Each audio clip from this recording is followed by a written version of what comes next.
is email? What does it mean? Communication is the imparting or exchanging of information or news. The single biggest problem in communication is the illusion that it has taken place. Conversation is the oral exchange of sentiments, observations, opinions, or ideas. Forbes Books Radio presents The Conversation with Clinton M. Paget. Welcome back to part two of my conversation with Jenny Blake, the founder and CEO of the Pivot Method, a change strategy company that helps individuals and organizations map what's next. Jenny, I want to talk more about your book, Pivot. The only move that matters is your next one. As I read your book, it occurred to me that in each of the stages, you almost need to seek clarity, right? In the plant stage, it's about gaining clarity on your core values, along with your strengths and weaknesses. And I was wondering, how important is it to have honest conversations with both yourself and others during each stage? And is there any stage where those conversations and that clarity is particularly important? I love that you are highlighting clarity. Sometimes when people are the most confused, it's because they're confusing what other people will think or having to have that difficult conversation with what their gut is actually telling them. So I would encourage somebody who's going through a pivot or through the stages of the pivot method to say, what if I didn't have to tell anybody at all? How would I really feel? Or what would I admit to myself about what I was enjoying, even pre-pandemic, and what I wasn't? And so go through the process and get clarity for yourself first and foremost with full permission, if you didn't have to say a word of it out loud, because sometimes we cloud what others want. I find a lot of earlier in career folks worry, will my parents approve, my teachers, my mentors, the society at large? And there's a lot of confusion that comes in because we're so focused on what other people will think, we can't hear our inner voice. So first and foremost, get clear for yourself. And then only when you're clear and you start communicating about it, or then you're ready to have some of those conversations, you're less vulnerable to other people's judgment or commentary. Sometimes when people are making a big pivot decision one way or another, I almost think of it like a little eggshell. It's fragile. It's vulnerable to say something you're excited about or want to do or want to try. And it's not everybody in our life just says, wow, that's amazing, go for it. In fact, a lot of our friends and family and partners and people who care about us are more invested in our safety and security than even we are. So they'll say all the things that could go wrong. And what I find is that the clearer you can be for yourself, when you open up and start sharing those ideas and start talking with others, it's less asking for their permission and it's more inviting feedback, but having a sense of strength around your own convictions so that you're not overly influenced by what other people will think. Just out of curiosity, what is the length of time does it take to do the pivot? I know in looking at the book, there was kind of a range. Is it something you can do quickly? Is it something that maybe takes a long runway? What is there a time frame? Well, the big secret of the book is that we're always in a continuous pivot. We're pivoting more often than we're not. And I found that when I was talking about the book, it came out 2016. Every single person, if I said, oh, I'm working on a book called Pivot, or I wrote a book called Pivot, they'll say, oh my gosh, I need that book. I'm in a pivot right now. So the irony, the funny thing about it is that there's no there. We're always pivoting. And in fact, the people who get better at this process, plant, scan, pilot, you can be in a continuous state of pivoting where you're always asking, what's working? What does success look like? What's out there? What can I try? And you just keep doing that over and over. And in fact, when you are more fluid in that way, the pivot points themselves become less jarring and less scary because, all right, here we are again. Well, what's working? What does success look like? What's out there? What can I try? To give you a more straightforward answer to your question, it really depends. I have applied this process for people in all ages, stages, career levels to just map what success looks like even within their current role. So in that sense, there's no pivot necessarily that looks that way from the outside, but they're still asking what's working, what can I double down on, and what does success look like? And then how do I run pilots or experiments to get there? If you're someone who maybe got laid off or you're looking for work, I mean, even pre-pandemic, I had clients where that was taking 8 months to 2 years.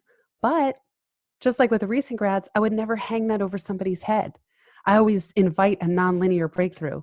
You never know. The clearer you get and you start putting yourself out there, sometimes the most beautiful serendipities and synchronicities occur and something can happen in a flash that you don't see coming. And I would venture to guess that, in fact, a lot of the best moments of our lives, not to mention career, happen by things we don't plan at moments we can't expect them.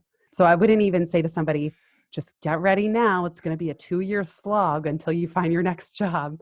It could be prepared for that, but also be open to the fact that it could happen at any moment. You say it's almost becomes a way of life, the thought process of pivoting and looking for what's next. Does that mean that you're not allowed to enjoy the accomplishments when you do achieve them before you look for what's next? It's funny you say that. I cite my friend Mitch in the afterword. He said, maybe we shouldn't just always be asking what's next, but what's now? And I agree with you completely. Of course. In fact, I think what we are all really looking for is a feeling of momentum.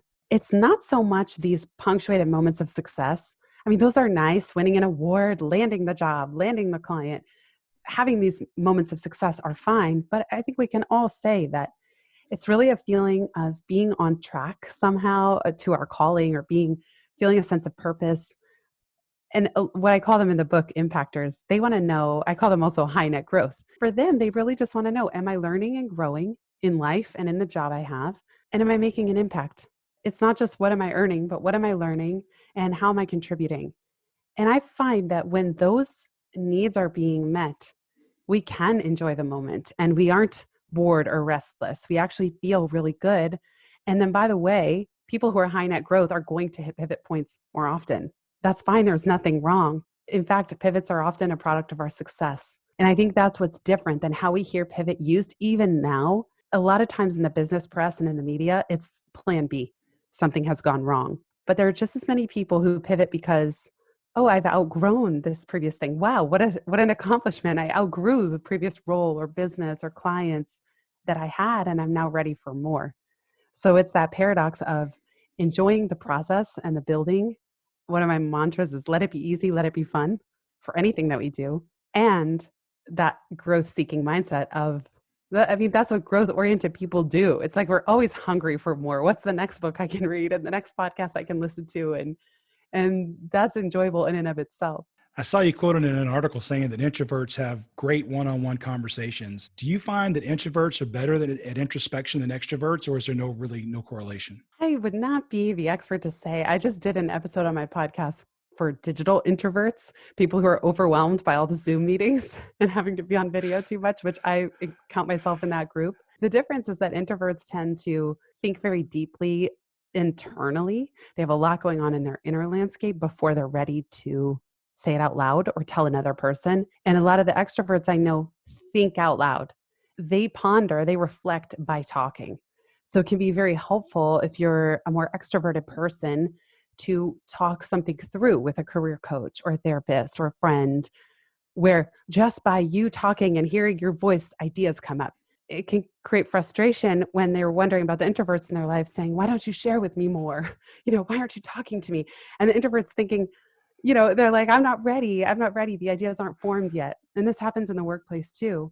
So it's sometimes helpful for extroverts to pause and think and synthesize their thoughts before speaking. And it can sometimes be helpful for introverts to say, I'm going to need a minute, or can I come back, or can you send the agenda in advance? Things that allow them to have their process. So they're both reflecting. The question is, in what context most supports you in doing that? And really, can you be honest with yourself, regardless of whether you're an introvert or an extrovert? Can you be open and honest about your strengths and weaknesses? Yeah, absolutely. And as my friend Josh calls them, energizers and drainers, because there's things you're objectively good at that you might not actually enjoy. Yeah. During the scan phase, you mentioned that you shouldn't just be self-focused, but also ask, what can I give? Who can I serve? And I was reminded very much of a recent guest I had on my podcast, Keith Ferrazzi, whose book just came out yesterday, Leading Without Authority. And he has kind of a mantra that he uses of serve, share, and care. And Keith obviously feels relationships are important. And I was wondering, and they should not just be one way. And I was wondering, what role do relationships play in the pivot method? I think a lot of people put pressure on themselves to find a mentor, this holy grail mentor who's going to be the hero of their career. And I encourage people, just drop the need to find any one person. If you have that type of person in your life, that's amazing. And I've certainly been so grateful for the people who've served as mentors to me and still do. I'm a big fan of friendtors, who are peers, people at your level who energize you, who always you can have an exchange of ideas or exchange of value. I have had so much success networking with peers where we kind of help spiral each other upward in our career without the pressure of trying to get the attention of a mentor who's capital M mentor, who's 5 steps ahead or 10 steps ahead in their career. Again, those relationships can be beautiful, but don't rely on them if it's making you feel a lot of pressure or you feel like you keep getting rejected for your coffee invitations. Look for who's in your circle already. I think that's a big hidden secret.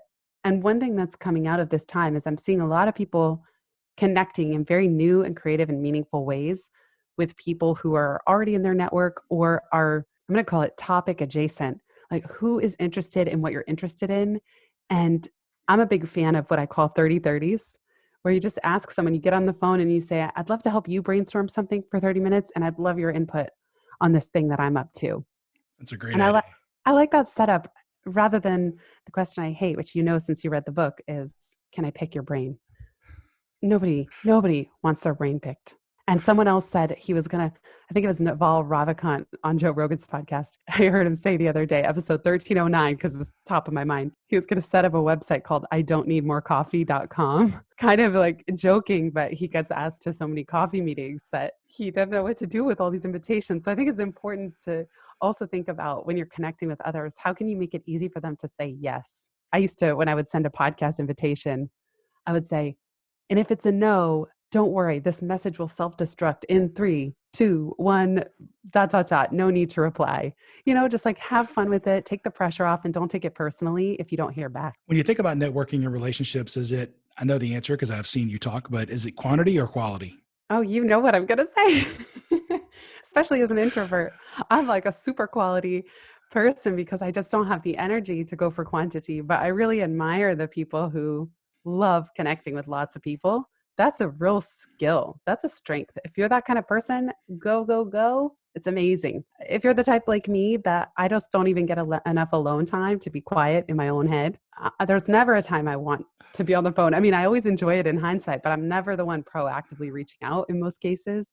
I think it's most important beyond quantity or quality to honor your own energy and to understand when in the day are you most creative and strategic that you can slot your best work for those times, and when in the day are you most open to having conversations with others. And what I don't like is when I confuse the two and I'm trying to talk at the end of the day when I'm exhausted, or I'm trying to work at 3 p.m. when, as one of my clients would say, I barely even know my own name. So I think it's just trying to match the tasks in a given day or week to your best energy windows. Well, you were talking about being in your own head. So how do you strengthen your mind? Do you read, meditate, yoga? What do you do? All of the above. I was meditating. I was on a 1,000-day streak for a while, and then I needed to experiment with non-rigidity, so I dropped it. So I haven't been meditating, but I do yoga. I've given myself permission to just even do a 15-minute yoga session. So I need to sometimes for myself catch myself when I get in this all or nothing thinking. Like, unless I can do an hour-long practice, I won't do anything at all. So I now just try to say, okay, 15 minutes, as my dad would call it, you got to pay for the day. So it's good to have some of these practices. The one thing that I just intrinsically love is reading.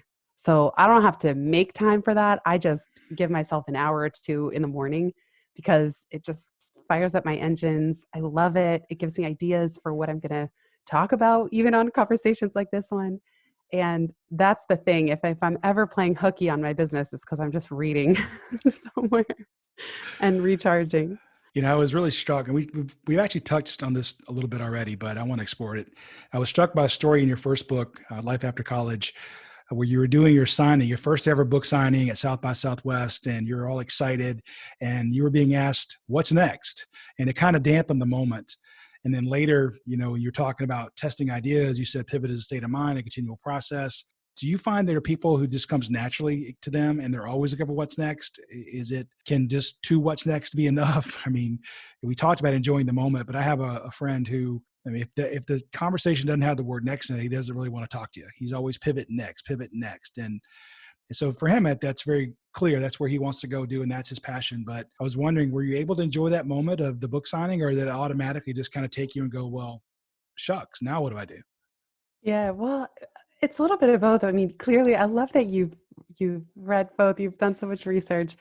It kind of reminds me when there's, let's say, a young couple and they just get married, or let's say there's a couple, okay, and then everyone's asking them, are you going to get married? Are you going to get engaged? And the second they're engaged, when's the wedding? And then as soon as they're married, are you going to have kids? And as soon as they have one kid, it's, are you going to have a second? It's like, if this is somehow a pattern of human behavior that we must just be trying to be polite or make conversation. And some people don't mind. They're like, yeah, we can't wait to have our first kid. And then others are thinking, get off my back. Why are you always asking? Why is everybody always asking me when we're going to have kids? And I think the same is true. Like when the book came out, of course, the natural question was for a lot of people to say, oh, great. Congrats on your book. What's next? It stuck with me so much that, as you mentioned, it's in the book. I think nowadays I just try to have a sense of grace about it, because if we're complete within ourselves and we know that we're living in the present and we're living into what's next without worrying, then if somebody says, like, I get asked now all the time, when are you going to write your next book? And it just doesn't bother me anymore. I just say, yeah, I don't know. It's still shaping itself. I'm still waiting for that hit of inspiration or the big idea. And so finding just a graceful response, what the person's really trying to do is make conversation, unless they are like your friend. I've had people say to me, because I talk about the optimal range for changes in your stretch zone. It's edgy, but exciting, got some adrenaline pumping. And then there's the panic zone if you're trying to pivot too far from what you're doing now. And I've had some people say, what if you love your panic zone? I love my panic zone. If I'm not in my panic zone, it's a problem. And so there are that rare breed of person. They are out there where, as you said, there's always the next thing. And that's kind of how they live, how they get their energy, the thrill seekers among us. I've written 2 books myself, and for me, it's not an easy process. It's especially the second one. It took me a lot longer than I would have liked. I finally really wasn't still, 100% happy with it, but they say the perfection is the enemy of good enough, right? So it's gotta be the right level of quality. But then just thinking about how much work went into that journey, when you finally get to the peak and you climb the mountain, you'd like to just take a minute and look at the scenery around you and enjoy the reward of all your effort. So I think it's okay to do that. Yeah, absolutely. And there, here we talk about the hedonic treadmill of success, of material goods. And this is what meditation practice and all these mindfulness practices are for, is to help us unhook from thinking that our happiness lies just around the corner. That only when I get this next role, or when I get this promotion or salary raise or client or earn a certain amount, then I will be happy. And it just doesn't work like that. It's noticing that tendency for us to attach to the mountain peak rather than the process. And that's also, a huge part of pivoting is saying, because I really believe that the DNA of how we work on something is baked into the final product. So I made a point when I was working on Pivot, never to say, this is so hard. Writing a book is so hard. Who wants to hear an author say that, or to see an author launch their book, as I did with my first book, and be completely burnt out and stressed and frazzled? What's the point? So writing a book is a privilege. Launching a book is a privilege. I really made a point, because I only learned the hard way. I made a point the second time around to just try to say, wow, this is a big, complex task. How interesting. And try to enjoy and infuse ease and joy into the process. Because just like baking a meal, if you cook a meal with resentment, it just doesn't taste as good. And if you cook a meal with love, somehow the other person can taste it. It's a better meal. And it's really about the journey, right? It's not just about the pinnacle. It's about the journey that you took to get there. The journey, the intention, the integrity. I'm also not about cutting corners or doing things that don't feel right to me, or that don't adhere to the golden rule or the platinum rule, whichever one you follow. It's like, I think it's so important how we build. It's so much more important than wherever it is we're trying to get or trying to go. Well, I got to tell you, I'm impressed by your daily podcasting. I cannot imagine, I was going to say the work, but since we won't go down that path, it's the opportunity that you have every day to do that. So from a professional standpoint, when you're doing podcasting, for those people that maybe are also going to start their own podcast, are there certain questions you like to ask, you like to stay away from? I interviewed Allison Wood Brooks from Harvard Business School, who studies psychology, and she's a big fan of follow-up questions as being kind of the magic. So what's your sweet spot? What do you find works? Well, so much of what we're talking about in this conversation and what you're great at is being present. The mistake I made with my early podcast when I started back in 2015, and the show's called Pivot with Jenny Blake, if you're trying to find it, I treated my guests, it was almost like a book report. I was so buried in their book that I didn't consider the person who was really here now in front of me and what they just said. And podcasting relates a lot to coaching and even journalism, where the more present you can be without any agenda of what's next.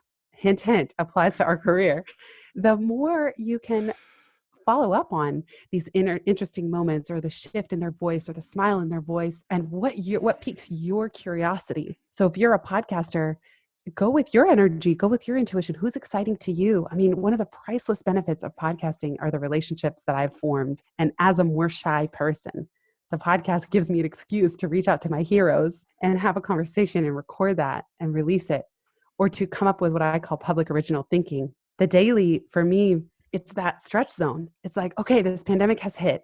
Now everyone's having this conversation about change and pivoting. How could I not dive into this on a more frequent basis?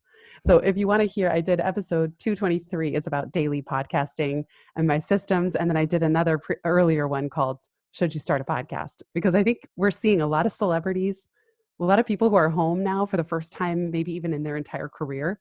We're going to see more and more podcasts coming online because it is such an interesting and intimate medium. And I love them. I don't know about you, Clint, but I listen to them constantly. Oh, yeah. Morning, noon, and night. I'm a big podcast connoisseur. Now, you offer a service in that as well, don't you? You have a class that helps people to get into this? I do. Yeah. It's called Heart of Podcasting. If you go to pivotmethod.com/heart, you'll find the course. Excellent. I have one last question and I'll let you go after that. So conversation and collaboration kind of go hand in hand. And what are some of your keys really to having great collaboration? Great question. I think one thing that's important about collaboration is going back to intention and vision. So even you can apply the pivot method to a project or a collaboration. You can say, what are each of our strengths that we bring to the table? What is our combined vision? Why are we collaborating on this? And what does success look like at the end result or at a key milestone along the way? And then scanning and piloting, it all applies. So I think with collaboration, just setting the vision up front, and that really goes whether you're working on a project alone or with someone else. The clearer you are on what success looks like, and by the way, there's intrinsic and extrinsic rewards or success. I find it so much more empowering to focus on what skills am I building? What relationships am I forming? Let's go back to the podcast example versus defining success based on how many downloads, how many listeners, how many newsletter subscribers. That's not as directly in my control. And I actually find it quite disempowering to obsess over the numbers when I could be focusing on the priceless benefits that I'm getting no matter the outcome. And so I also think it's helpful to just get clear for yourself. It's not that some people love measuring things, measure what matters, or what, there's all these business sentiments about metrics and results, KPIs, OKRs, ROI. If you love that kind of stuff, that's amazing and it motivates you, that's great. But if you're like me and it's not that motivating, focus on the process and what you're learning along the way, and then allow yourself to be surprised. I call it serendipity popcorn. If you put yourself out there and you do any kind of public original thinking, whether it's a podcast, a newsletter, blogs, videos, then you're inviting serendipity to come in. You never know who's going to read it or watch it or listen, and you never know who's going to reach out and what opportunities will come your way. I had a friend who told me that I was incredibly lucky in my career choices. And, I know he didn't mean it in a bad way, but to me, it was like, I put myself in those positions because I worked really hard and did a lot of things that what looked from the outside like luck, it wasn't luck. You kind of control your own destiny a little bit in that. My favorite recent saying on luck that I heard is, if you want to get hit by the luck truck, you have to stand in the middle of the road. As many roads as you can, and as often as you can. Exactly. Like, you got to just put yourself out there. Although now that I say it out loud, it's kind of a violent metaphor, I guess, unless the luck truck is like some kind of delightful ice cream truck. And, very cushy truck. Yeah, exactly. So Jenny, if people want to learn more about you and get in touch with you, how can they do that? You can visit pivotmethod.com. And if you are a podcast listener, as I surmise that you are, you can search for Pivot with Jenny Blake wherever you subscribe to podcasts. And she has over 200. You can go back and listen for a long, long time. So that's right. You just binge, go down the rabbit hole, enjoy. Whether I'm putting you to sleep at night or accompanying you on your morning walk, it's all good to me. So yeah, thank you so much, Clint. And thanks everybody for listening. I really appreciate it. Thanks for the conversation, Jenny. Thank you. Thanks for listening to The Conversation with Clinton M. Padgett. To find out more about Clint, go to projectsuccess.com or pick up Clint's book, The Project Success Method, at amazon.com. This has been a production of Forbes Books Radio.